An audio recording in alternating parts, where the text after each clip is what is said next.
Olá, sejam bem-vindos ao programa Vida de Empresário. No programa de hoje temos a presença do Dr. Paulilo, provedor da Santa Casa. Como vai, Ricardo? Muito obrigado. Prazer mesmo tê-lo aqui, será uma grande entrevista para nós.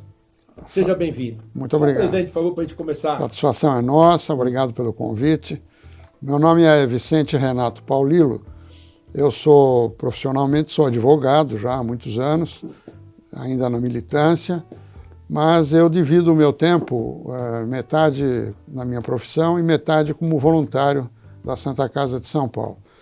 Lá nós somos uma instituição privada, sem fins lucrativos, dedicada integralmente a atendimento de pacientes SUS.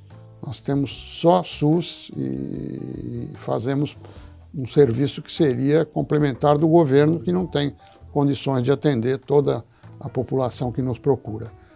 A Santa Casa de São Paulo tem cerca de 460 anos de existência. Ela começou praticamente com a cidade, por muitos anos, por séculos, foi o único hospital da cidade, e lá foi que nasceram as duas mais importantes faculdades de medicina de São Paulo, a da USP e a Paulista, que hoje é federal. E também, mais recentemente, mas há cerca de 60 anos, por inspiração da Irmandade, foi criada a Faculdade de Ciências Médicas da Santa Casa, mas que hoje é independente, é administrada pela Fundação Arnaldo Vieira de Carvalho. Bom, primeira pergunta, por que provedor? Uma das dúvidas. É interessante, fazem sempre essa pergunta. Nós temos um estatuto que é muito antigo e até pelo todos esses séculos de existência, nós sempre fomos mantendo essa tradição da nomenclatura, das denominações. Então, o provedor é praticamente o presidente da instituição. O secretário nós chamamos de escrivão, os responsáveis pelos hospitais são mordomos e por aí vai. Mas, na verdade, o provedor é o presidente e aí teria que distinguir bem, toda essa direção é voluntária. Nós trabalhamos pro bono, mas nós temos uma gestão profissionalizada, que é capitaneada pela doutora Dulce Cardenuto, hoje nossa superintendente, que faz, aí sim, comanda toda a gestão executiva mesmo do hospital e de todas as nossas instituições. Né? Bom, a Santa Casa, como todo mundo passa por problemas financeiros, ela precisa de ajuda de todos, atende ao SUS, como o senhor mesmo falou, aos necessitados na maioria das vezes. E como é que a gente pode fazer para que essa Santa Casa, independentemente de governo, possa se dar uma reerguida? Eu sei que ela está passando, nós vamos falar depois sobre um processo de governança, de transparência, o senhor está fazendo um trabalho muito bem feito lá. Mas primeiro a parte financeira. Como é que quem está vendo o programa, esses empresários que nos assistem, podem realmente colaborar com a Santa Casa de uma forma transparente e límpida, para não ter discussão nenhuma?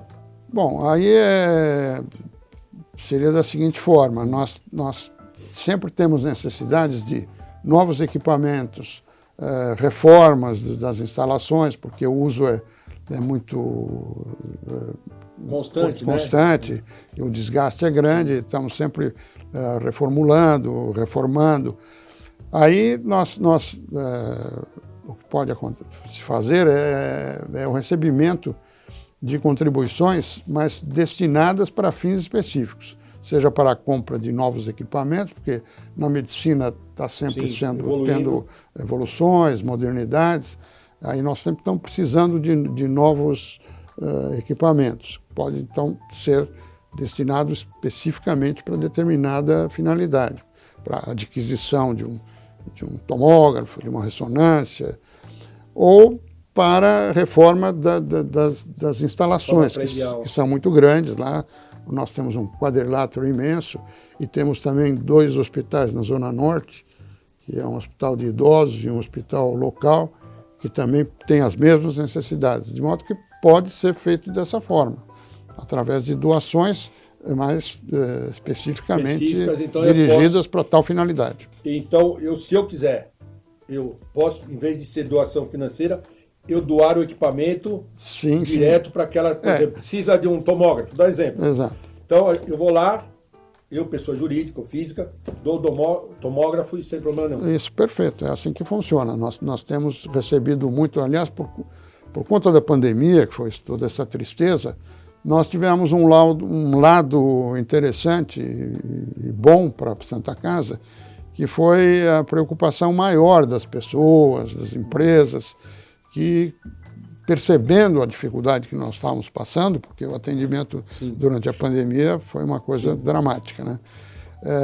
Nós tivemos um apoio muito grande nesse período e conseguimos fazer uma série de melhorias, tal, com doações dirigidas nessa época da pandemia. Tá, eu queria agora que o senhor falasse um pouquinho sobre essa nova governança que o senhor está capitaneando, como é que está sendo feito, quais são as perspectivas para o futuro e como é que a Santa Casa, vamos falar Santa Casa, é o senhor no comando, enxerga essa nova gestão, nova não, né? Foi reeleita, vamos chamar assim. Sim. Nova porque foi reeleita.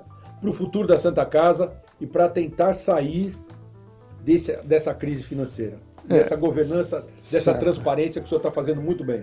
Essa crise, que foi muito acentuada há uns 10 anos passados, ela foi mais por conta da falta de recursos, realmente. Porque é assim, como nós trabalhamos só SUS, atendemos um paciente e o custo desse atendimento foi de 10 mil, por exemplo. O Ministério da Saúde nos paga 5 mil, por exemplo, metade, ou menos que isso até. Então é a famosa tabela SUS, que não é reajustada há muitos anos. E esse prejuízo vai se acumulando, porque os insumos, os ordenados, os médicos, enfermeiros, tudo vai tendo reajustes altos, tem os dissídios, né? Então criou-se, há 10 anos, ficou realmente uma crise muito grave e aí foi um pouco mal interpretada, atribuiu-se equivocadamente a má administração e perdemos um pouco a credibilidade naquele momento. Mas, por felicidade, logo em seguida nós conseguimos recuperar, elegemos o Dr. José Luiz Setúbal como provedor, que pôs ordem na casa rapidamente, a credibilidade dele. Depois veio o Dr. Antônio Penteado Mendonça. E hoje a nossa gestão é muito profissionalizada. Nós contamos, por exemplo, na controladoria nós temos auditoria interna e auditoria externa praticada por duas das 4 grandes auditorias, as Big Four. Temos um comitê de auditoria interna e agora foi criado um conselho fiscal, que por incrível que pareça não existia na Santa Casa.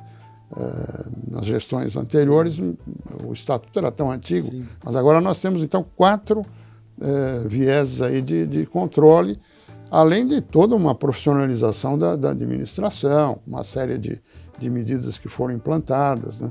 Hoje nós só temos técnicos nos diversos setores, as diretorias médicas, todas. Hoje funciona realmente como um hospital de primeira linha. Qualquer hospital grande, qualquer hospital grande, não perdemos nada para ninguém. Não, porque acho que a finalidade é, dentro desse processo que eu estou desenvolvendo lá dentro, dessa transparência, dessa estratégia, é ver esse nosso assinante, aonde ele pode colaborar com a Santa Casa, que eu acho que é um trabalho fantástico, todos nós fazemos, primeiro porque é voluntário, entendeu? Isso. E a gente tem que ajudar mesmo as pessoas e definir como funciona essa estratégia para, se existe uma possibilidade dentro da sua gestão, por exemplo, a Santa Casa sai desse buraco financeiro daqui 10 anos, 15 anos, 10 anos, ou como é que está sendo? Eu sei que também está sendo uma renovação, os irmãos que chamam, que eram conselheiros, que são irmãos, como é que está sendo feito isso? Até o nosso querido irmão Paulo Schwery, que é seu amigo comum, ele faz parte da mesa administrativa, que é o conselho. O conselho são 50 irmãos, dentre os 500 irmãos que nós temos, que são irmãos remidos, a cada 3 anos é eleita a provedoria e a mesa administrativa, que é composta por 50 irmãos mesários, da qual o Paulo, hoje, para grande alegria nossa, faz parte. A minha também, que é um grande empresário. E o Paulo, no começo do ano, ele sempre preocupado, ele foi criando uma ideia e nos apresentou, e a ideia foi aprovada, de colocarmos em prática um plano de eficiência para poder reequilibrar de uma vez por todas as nossas finanças, o nosso quadro operacional. E como é que ele imaginou isso? Nós temos um patrimônio imobiliário muito grande. Sim. Porque é interessante, fazer até um parênteses aqui para comentar isso. Por muitos anos, como a Santa Casa era o único hospital de São Paulo, nós sempre tivemos muito apoio da coletividade toda. Até o século XIX, principalmente, como não havia outros hospitais, as colônias de imigrantes eram as grandes doadoras da Santa Casa, e principalmente os barões do café, aquele pessoal mais forte e tal, fez grandes doações, e o que nós temos hoje é por conta disso. Dessas doações. Mas na virada do século foram sendo criados hospitais dessas coletividades, e o pessoal se afastou um pouco, né? Passou a destinar os recursos para esses outros hospitais. Mas, paralelamente, nós sempre tivemos, isso é interessante, a contribuição de pessoas mais simples, pessoas que eram atendidas lá, foram atendidas lá, e pelo carinho que receberam, pela atenção que receberam, deixaram legados, e isso acontece até hoje, deixam legados a pequenas propriedades, a pessoa tem uma única casa, mas não tem herdeiros, não tem nada, então deixa isso em testamento. E isso foi formando um patrimônio muito grande. Nós temos um patrimônio imobiliário realmente expressivo. Alguns prédios mais importantes e muita coisa mais simples, terrenos, pequenos apartamentos. E o Paulo sugeriu, e foi aprovado, como eu disse, essa ideia de nós fazermos uma separação disso, e imóveis que não têm grande interesse, não tem renda para nós, colocarmos à venda, e com esse produto que está sendo calculado em torno de 200 milhões, nós vamos praticamente sanear todo o nosso passivo e poder, aí sim, ficar de pé de uma vez por todas. Santa Casa versus Faculdade de Medicina. Queria que você explicasse um pouquinho.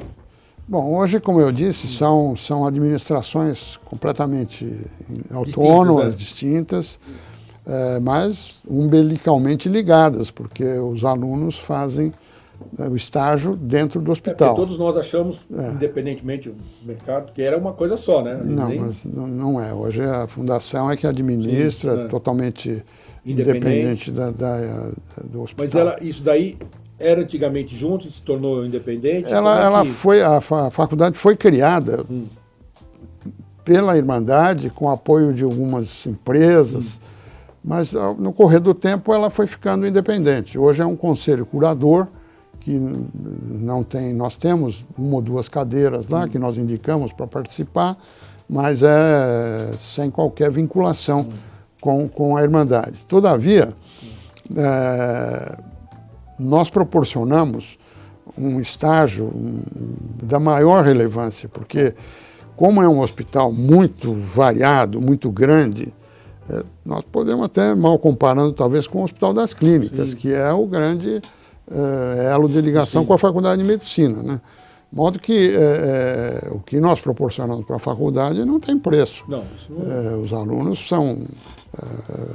têm um campo de estágio lá da maior importância. Porque todo mundo fala Faculdade da Santa Casa. Faculdade da Santa Ficou Casa. Esse nome até hoje, mas não são independentes, eles têm lá a administração deles e nós temos a nossa.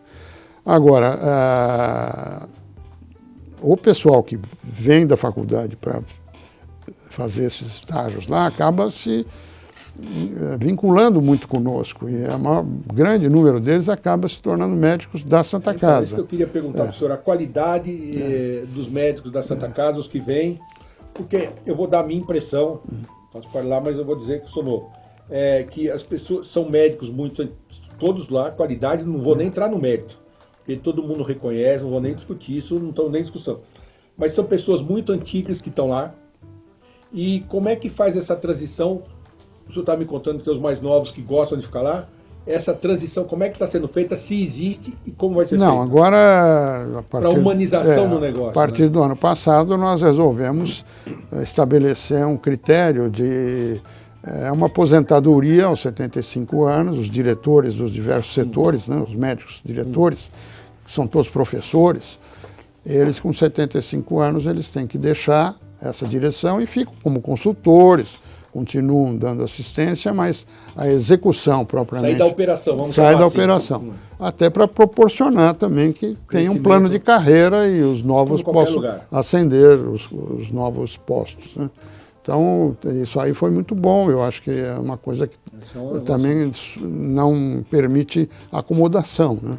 Não, é porque eu acho que você também tem que saber que você tem data de entrada e data de saída. Serve para os mais novos também, porque ele sabe que quando chegar lá, não tem jeito, já tem que vir sabendo. Eu acho que é fantástico. Mas eles são todos, nós temos hoje professores de primeiríssima linha. Nem se discute. Isso daí é uma coisa que eu acho que não cabe nem a gente entrar nesse mérito, porque isso é reconhecido nacionalmente, internacionalmente, pelo trabalho que vem sendo desenvolvido, isso não tem. Exatamente. Mas a Santa Casa, por ser, atende mais uma população SUS, né?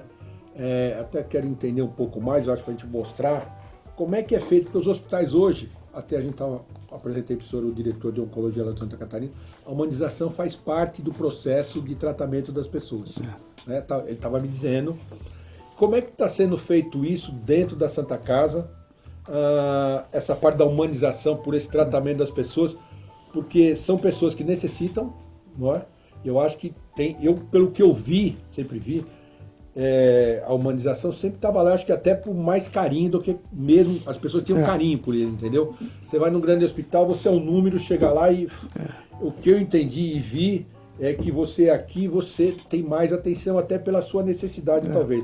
Não sei se o meu raciocínio está certo. Não, é exato. Mas eu queria que o senhor falasse um pouquinho sobre isso, até para que as pessoas entendam, que esse empresário entenda que quanto antes ele puder colaborar com a gente, melhor é, porque eu vou só dar um exemplo. O funcionário dele também pode usar a Santa Casa. Exatamente. E quanto mais rápido o tratamento, melhor, melhor para o funcionário, melhor para a empresa. Fazendo uma... Então eu queria ouvir do senhor isso agora. Nós lá sempre, quando nós recebemos os pacientes, eles chegam muito fragilizados. Porque são pessoas carentes, pessoas pobres, pessoas que não têm para onde socorrer. E a Santa Casa é um porto seguro para a população. E isso é muito importante. São muito bem atendidos, com muito carinho, com muita atenção. As pessoas sempre saem de lá melhor do que entraram.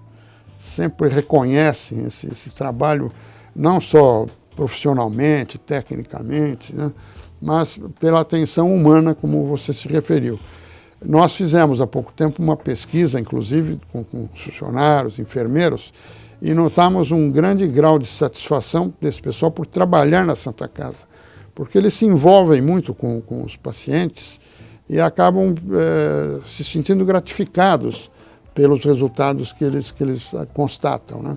Isso é um grande diferencial da Santa Casa. A medicina está voltando. Eu tinha um amigo do meu pai, meu pai faleceu, mas ele era um médico antigo, 200 anos atrás. E era um médico humano, que se preocupava, conversava com o paciente, ele atendia a gente por causa do meu pai que faleceu cedo, ele cuidava, ele dava atenção. Eu percebo isso dentro da Santa Casa, que as pessoas chegam mais fragilizadas, ou às vezes porque brigou com o marido, apoio, seja lá o que for. Tem tudo. E a gente vê, pouco que eu vi, eu estou dizendo, que eles fazem isso por amor. Me fez relembrar esse amigo do meu pai que era médico, porque ele falava assim, eu vim da Santa... Ele falava, a gente tirava a unha e fazia cirurgia. Aquele médico que antigamente tinha esse modelo. O médico de família, né? Entendeu? Médico de família. Então eu estou sentindo que a Santa Casa é mais ou menos isso. Não, é verdade. Porque eu não sei se é isso que eu estou enxergando, se eu estou certo, mas se eu ficar à vontade de falar, porque eu acho que a Santa Casa hoje, com o recurso dela financeiro resolvido, eu acho que ela vai ser um hospital de mão cheia. Sem dúvida, porque é o grande diferencial. Ele lá, eu não estou criticando os médicos particulares, os privados, os hospitais privados, nada disso. Mas é diferente, porque o médico que atende lá, ele não vai cobrar honorários daquele paciente. Então ele talvez ele vai ser humano, ele tem que atender a pessoa. Só sobrou esse lado, né? Eu tinha um amigo meu que era médico, ele disse que chegava à noite no hospital, ia muito senhor sozinho, que ia lá para dizer que estava passando mal, para poder conversar com o médico. É interessante. Tal. Ele falava assim, a maioria das vezes, pessoas sozinhas vêm aqui para conversar. Porque ele está sozinho, não tem ninguém, então eu falei, eu vou até o hospital porque o médico me dá uma atenção e tal. E a gente enxerga isso lá dentro da Santa Casa, que as pessoas são mais humanas. Entendeu? Isso é muito importante para nós. Porque o médico da Santa Casa é por paixão. Eu acho que não tem outro jeito. Não, é verdade. Entendeu? Ele tem Claro, eles são remunerados, não, como sim, eu disse. paixão que eu digo não é aquela coisa... E tem um grande aprendizado estando lá dentro, porque eles têm uma gama de pacientes, tal, que atende todo que é tipo de doença, de necessidades. Vai de A a Z, né? Eles aprendem muito lá também. Aquele clínico geral antigo, né? Que tinha as exatamente. especializações, cuidava do joelho, do pé, do ombro. É por aí. É por aí. Doutor Paulino, a gente está chegando ao fim, eu quero lhe agradecer muito. Espero que o senhor volte mais uma vez para a gente poder falar.